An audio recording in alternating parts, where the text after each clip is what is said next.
So yesterday students we have done 1.1. Today we will do 1.2 exercise. Before that some basics we should discuss. Yesterday हमने देखा था कि आपने there are natural numbers, इसका set सबसे छोटा है, इससे बड़ा सेट आपके पास होल नंबर्स का है, उसके बाद इंटीजर्स का है और फाइनली फिर आपने फ्रैक्शंस देखे थे और फ्रैक्शंस और ये सभी नंबर्स मिलकर जो सेट बनेगा वो रैशनल नंबर्स का होगा Q। रैशनल नंबर आपको याद होगा that is can be written as P/Q। तो जितने भी natural number, whole number, integers हैं या फ्रैक्शंस हैं वो सारे आपको रैशनल नंबर ग्रुप में मिल जाते हैं। तो अगर रैशनल नंबर हैं तो आपके पास इरैशनल नंबर भी होते हैं, इरैशनल।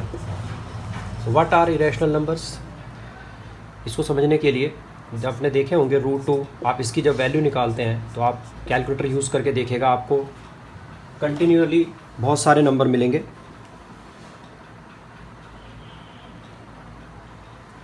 मैं लिख देता हूँ यहाँ पर 2, 1, 3, 5, 6 and so on.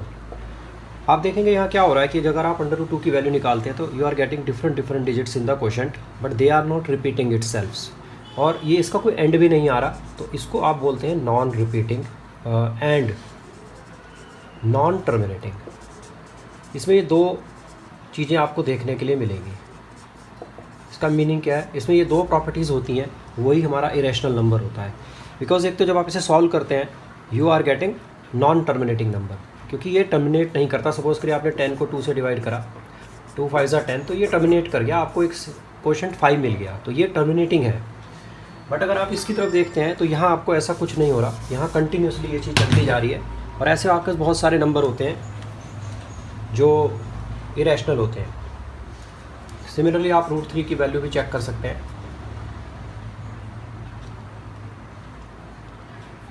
1.73205080 and so on.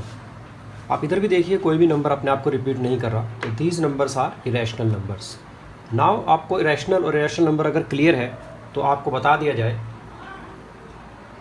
एक सेट होता है real numbers. Real numbers contains both type of number, rational and irrational. तो दैट मीन्स रियल नंबर जिसकी आप एक लाइन भी ड्रॉ करते हैं, रियल नंबर लाइन, जिस पे आप सभी नंबर्स को शो करते हैं, चाहे वो फ्रैक्शंस वाले हों चाहे रैशनल हों, वो आप इसको रियल नंबर लाइन बोलते हैं। तो real number contains all kind of numbers. Till now what you are studying, all type of numbers are inclusive of real numbers. ये रियल नंबर में आपके वो सभी नंबर इंक्लूड होते हैं। तो 1.2 में ये बेसिक्स क्लियर करने के बाद हम इसके एक्सरसाइज के कुछ क्वेश्चंस देखेंगे, जिसमें से फर्स्ट क्वेश्चन ट्रू फॉल्स का है। First question says whether the following statements are true or false, justify your answer also. That means you have to give reason also.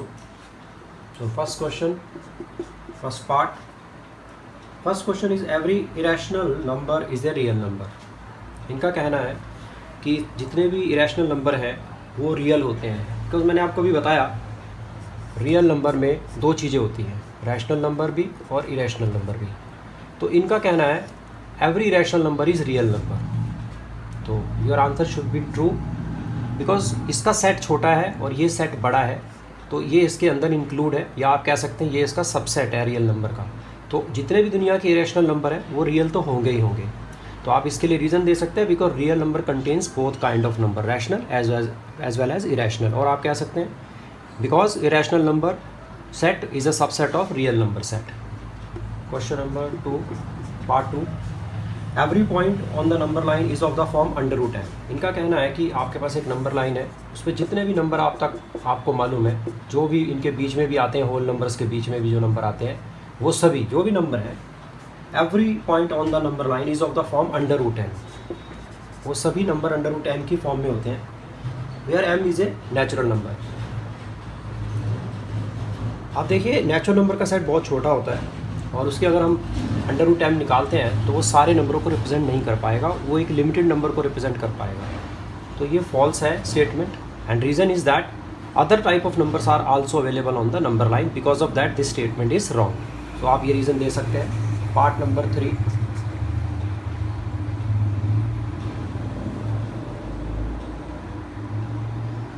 every real number is an irrational number. Now they are saying every real number is an irrational number. ये बिल्कुल पहले वाले question का reverse statement है.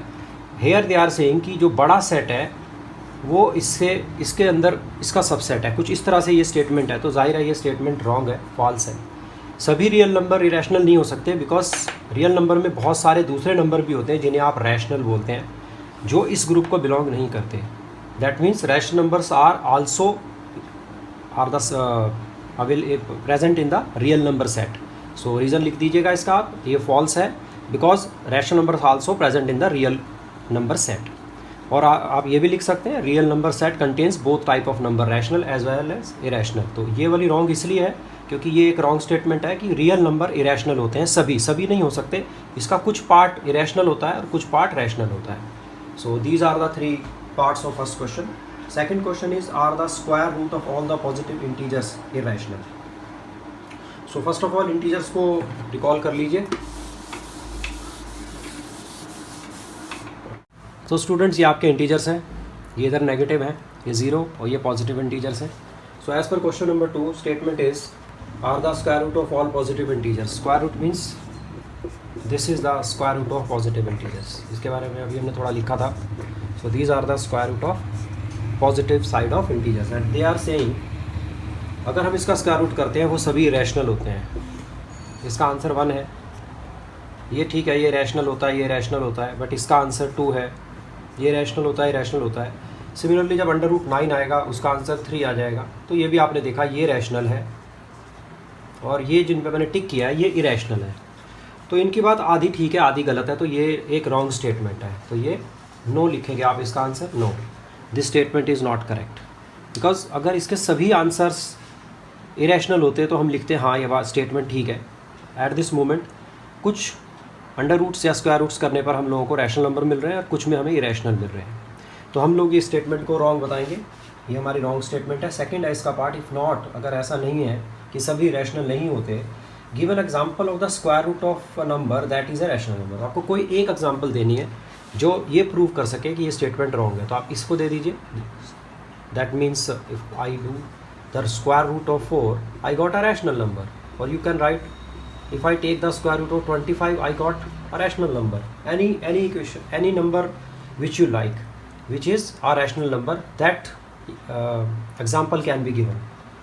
Third part, third question is, so I think it is clear.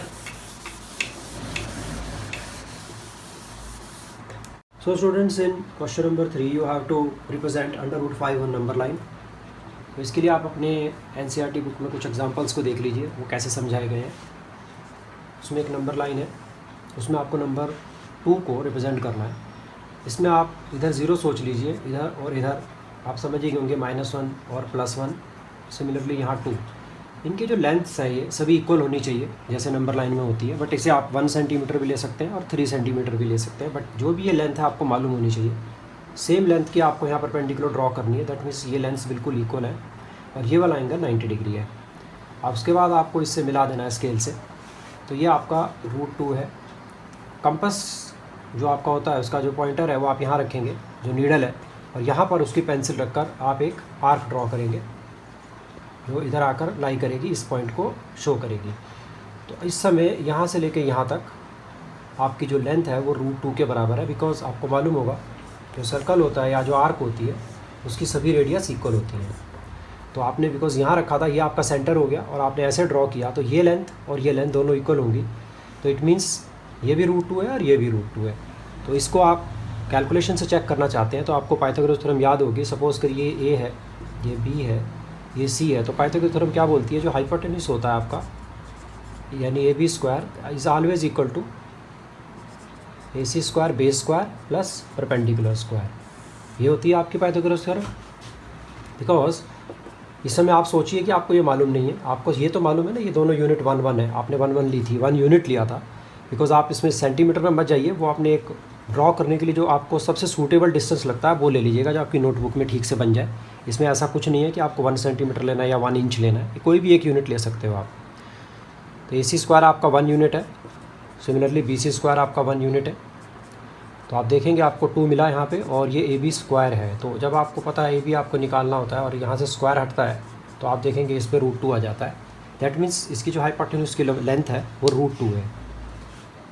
इसके बाद अगर आपको √3 ड्रॉ करना है तो आप इधर सेम वन लेंथ, जितनी लेंथ ये थी उतनी लेंथ का एक परपेंडिकुलर इस लाइन के ऊपर परपेंडिकुलर, अब की बार आपको इस लाइन के ऊपर परपेंडिकुलर ड्रॉ करना है जो आपने √2 वाला हाइपोटेन्यूज लिया था, ये वाला 90 डिग्री है।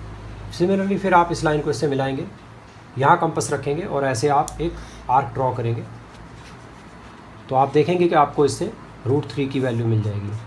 तो सिमिलरली अगर आप ये स्टेप आगे भी करते हैं तो आपको क्या मिलेगा, √4, और एक बार और करेंगे 90 डिग्री अगर बनाकर और आप इसे ड्रॉ करेंगे तो आप देखेंगे कि आपको इसमें क्या मिल जाएगा, √5।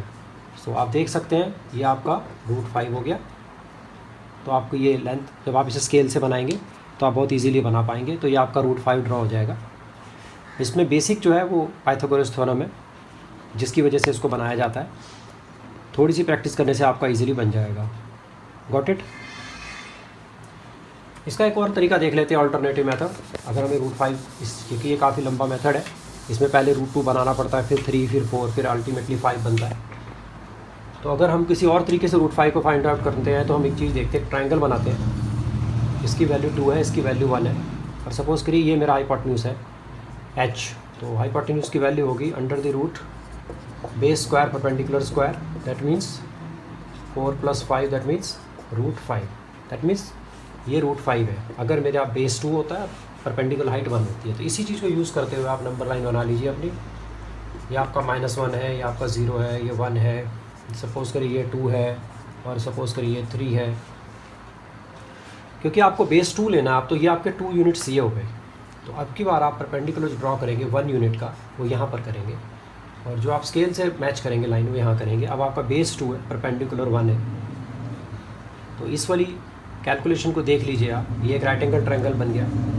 कंपास को यहाँ रखकर अगर आप यहाँ से आर्क ड्रॉ करते हैं तो आप देखेंगे ये आपकी वैल्यू √5 है, यानी यहाँ से लेके यहाँ तक जो लेंथ है वो √5 के बराबर है, और आप इसे भी √5 लिख सकते हैं। तो ये आई होप ये वाला मेथड आपको ज़्यादा ईजी लगेगा, और ये काफ़ी छोटा भी है। इस तरह से आप √5 को ड्रॉ कर सकते हैं। तो आपके पास 2 मेथड है। इसके बाद 4th क्वेश्चन में आपकी क्लासरूम एक्टिविटी है, जिसमें आपको इस तरह का ये एक कहा गया है कंस्ट्रक्ट करने के लिए स्क्वायर रूट स्पायरल। तो इसे आप अपने आप ड्रॉ करने की कोशिश करिएगा, या आप ड्रॉ कर पाएंगे। बिकॉज ये क्लासरूम एक्टिविटी है तो क्वेश्चन के पॉइंट ऑफ व्यू से इतना इंपॉर्टेंट नहीं है। So this is all about 1.2। Tomorrow we will do 1.3 exercise.